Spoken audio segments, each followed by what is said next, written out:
All right, it is 10 o'clock a.m. and I am trying to push myself trading things that I don't have that much experience with, but I'm learning from it. This was a bull flag trade, a bit of a scratch. I don't think I made very much with this one right here. Yeah, I just made like $2. And this thing can continue the option, which, yeah, I just did it right now. Okay. Yeah, just kind of uneasy. Try to apply to things that I learned trading OTCs, doing a similar setup like this, a bull flag, but yeah, the thing with listed stocks is that they can get very jumpy all of a sudden and they can break in either direction. Okay, this is officially, I would say, if it closes, and that's what I think I'm going to have to consider is a close. This could be something where I'd be cutting the trade if it ends up closing under this trend line, which it might do. The idea was that this is a bull flag. I was watching it yesterday for like a swing, and yeah, this is something out of my realm. I am thinking of what could be a good entry point. I do like how we have broken above it, past the trend line right here, but there was a case right here where it broke past the trend line and it was just kind of hanging in there with not much volume or at least volatility, and then it sold off and it broke under the trend line the next day. So. I see this gap up right here, and I thought, okay, well, it'd be nice if we have this gap up, and then it just uptrends the way it does right here, and then it sells off, right, and it gets near the bottoms again, but it doesn't get back under the trend line, and then that would be something where I could consider a really large position for a swing trade, and yeah, this thing did. Um, Actually, no, it did close above the trend line, but it opened here the next minute. Yeah, that's just something that with more experience I can be able to maybe make a judgment call. If it just keeps breaking under the trend line too much, I shouldn't, consider staying in the trade. But I did see the uptrend here, and even though this is a listed stock, I like how this also applied this rule being the risk level VWAP, and if it closes under it, because we had a bit of a sell-off right here, but then when it started to uptrend and it broke past VWAP and it closed above VWAP, at this point, trying to make sense out of the very volatile, morning spike, I guess right here where the market open price action really, it never closed under VWAP again. So this could have been something where it broke above, VWAP and it closed above VWAP. And I was interested in considering an entry at this 1836 level, but I never took it. But I think with that thing in mind, it never did close under VWAP. So this could have been something where I was in at 1836 and it did make a move pretty high up. I'm not sure where I would have had a trend line. Maybe something like this. Yeah, maybe something like this. Who knows if I would have, held anywhere near the highs or what I would have done. Probably would have sold in pieces, but yeah, this would have worked out. And then we had the uptrend and everything. And then once it was selling off, making a move towards VWAP, I was interested in a bull flag setup.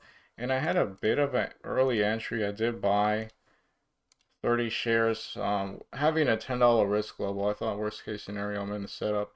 Downtrends, it doesn't work out and it breaks under VWAP, and then with maybe some crazy slippage, I'm out at 18. And that would have been a $10 loss because, again, I don't necessarily trade listed stocks that much, so my risk level is much smaller compared to OTCs. 30 shares at 857.5 at 958 right here. Right when it was looking like it was breaking past the downtrending trend line for a bull flag setup. And yeah, it did uptrend as high as this level right here, but it was kind of struggling.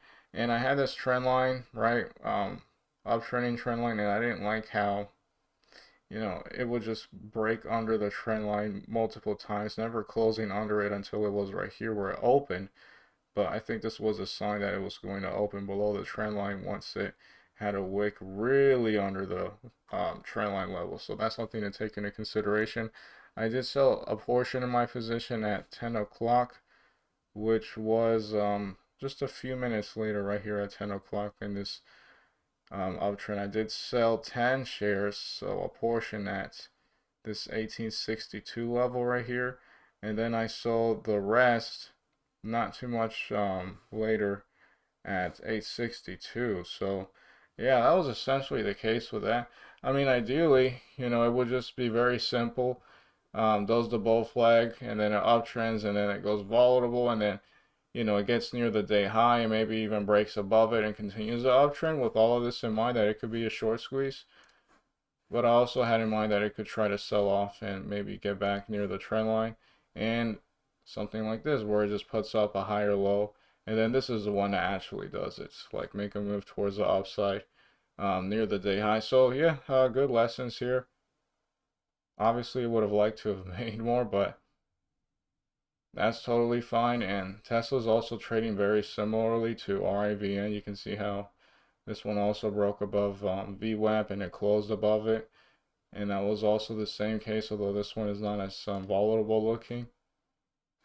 I'll make an update later. I have no interest with GTII, although it is uptrending.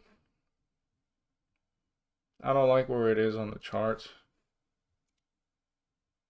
I'll make an update later. This is a OTC kind of similar where it's been selling off. Maybe this will be something that wouldn't necessarily have a gap up like a listed stock would. I'll make an update later.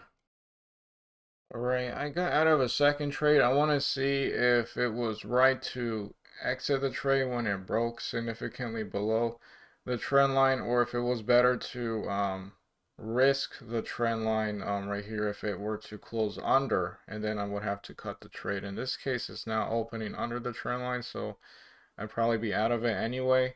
But this thing could easily just squeeze and try to regain itself and try to get to 19, the nice round number of 19. I tried another trade with RIVN, and I think the next trade, if I do trade it again, is going to be with Fidelity because I literally just moved 1,000 to this account because it's a cash account, so I could be in and then get out in multiple positions and not, break the PDT because this is a cash account. So yeah, it is trying to get to it is trying to do the thing towards 19. All right, well, this is the least comfortable setup I trade, which is just a straight up high a day breakout. But I like how it still played along with this trend line I originally had right here when the momentum changed, and it was the bull flag right here. And what happened was is that I entered, and then it just didn't really uptrend that much. And I've seen this happen now a few times that if the setup kind of works, it eventually works more often than not later, the way I wanted it to. And this was the case here. It just did a higher low right here from this level, and then it continued to do the thing that I wanted, and it got to the day high, and it even broke a bit above it. And now we're looking if it's going to break above 19, although it's pretty uneasy.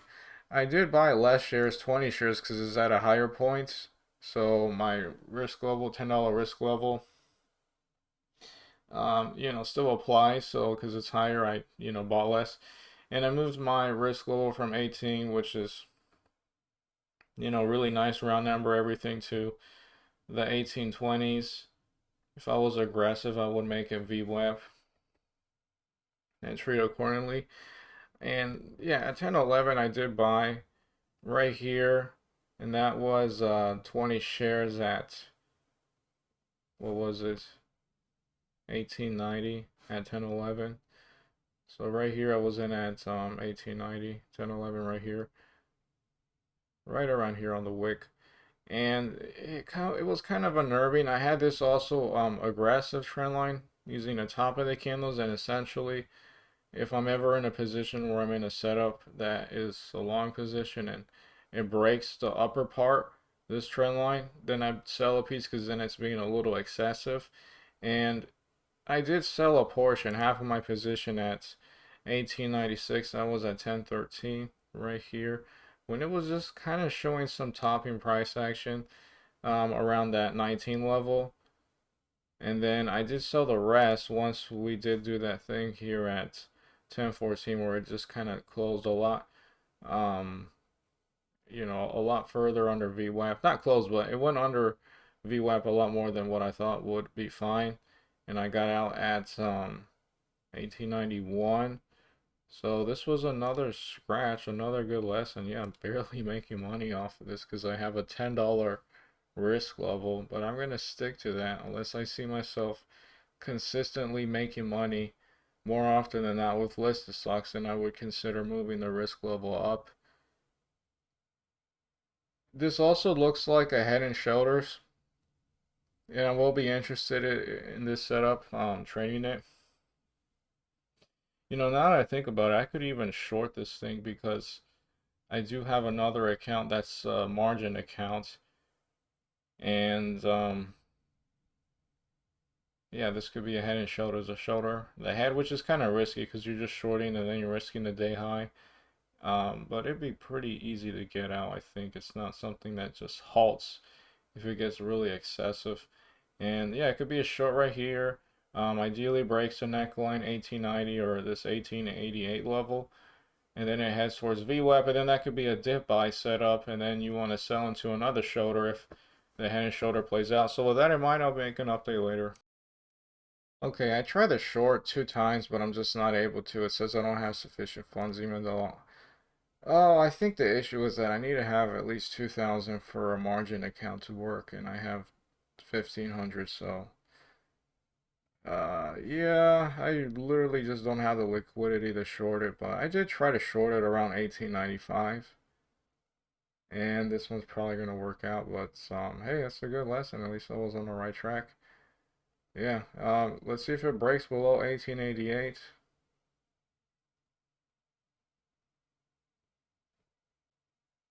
It's so far looking like a good head and shoulders, but I mean, obviously it could just look like it, and then it breaks above the day high, and then it, makes a really big short squeeze. So yeah, I'm just not able to short this one, which sucks, but because even if it doesn't work out, I could learn from it. But it does look like it's going to do it. And if it does, I'll be looking for a dip buy around the VWAP level. I could at least trade that. Yeah, I just needed 500 bucks, and then I would have been able to trade it. So I'll make an update later. I just wanted to note that I did try the short here before. Like if it actually works out. Oh yeah, I tried the short here. Then I'm at least you know providing some kind of proof that I try to go short. I don't think. Yeah, I have to go to the main portion of Schwab to show that error message, but yeah, I did try to short here. Alright, I just got out of another setup. I tried to trade this one super conservatively because I remembered with head and shoulder setup, at least if you're trying to buy, which means you're buying a dip, and then I ideally makes a shoulder. The problem is that sometimes they make a really narrow, tiny shoulder, and then it just sells off. And then what you think is the dip buy is actually the shoulder, and then it sells off and it downtrends. I don't think there's anything else that I really want to trade with this, unless it does something crazy like break the day high. It is all right, still working. Yeah, this one, I sold because it went under the trend line, not very much, but. Again, I was trading it really conservatively.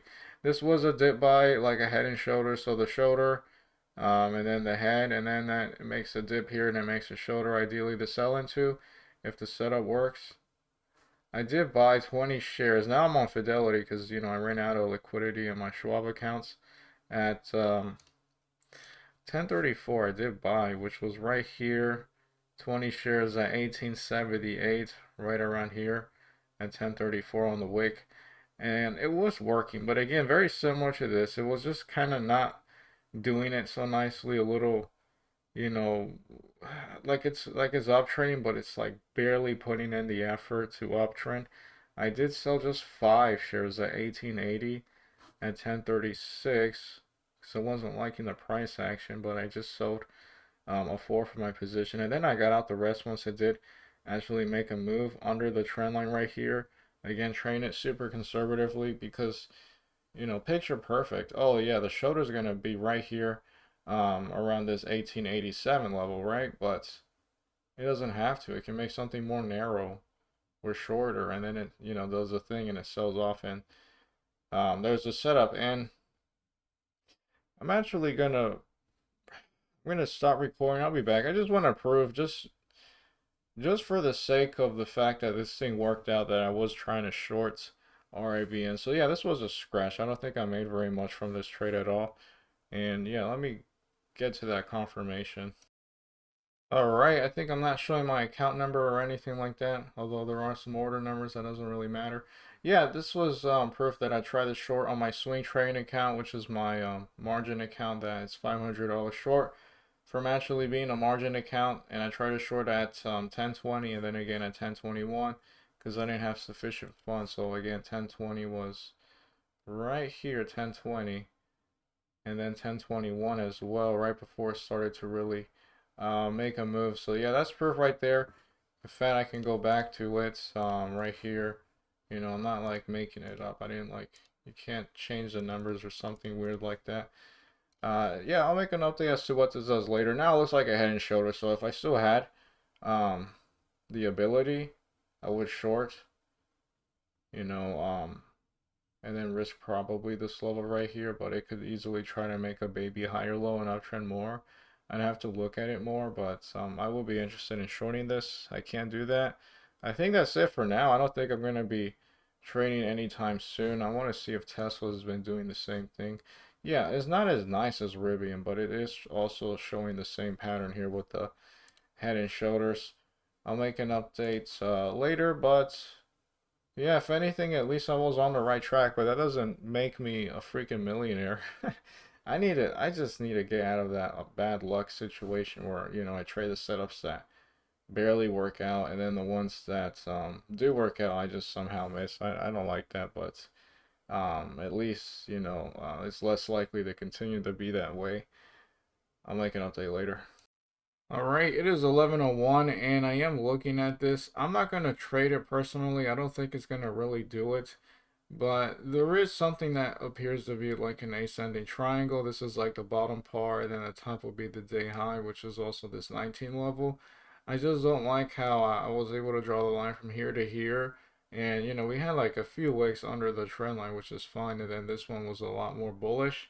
It didn't really have any lines under the trend line. But as you can see here, we have not just lines under the trend line, but we also have candles that have closed under the trend line, which makes me think this chart looks like a spider web with a bunch of trend lines, but it just doesn't, you know, if it works, it can still work, but it's just less likely, I think.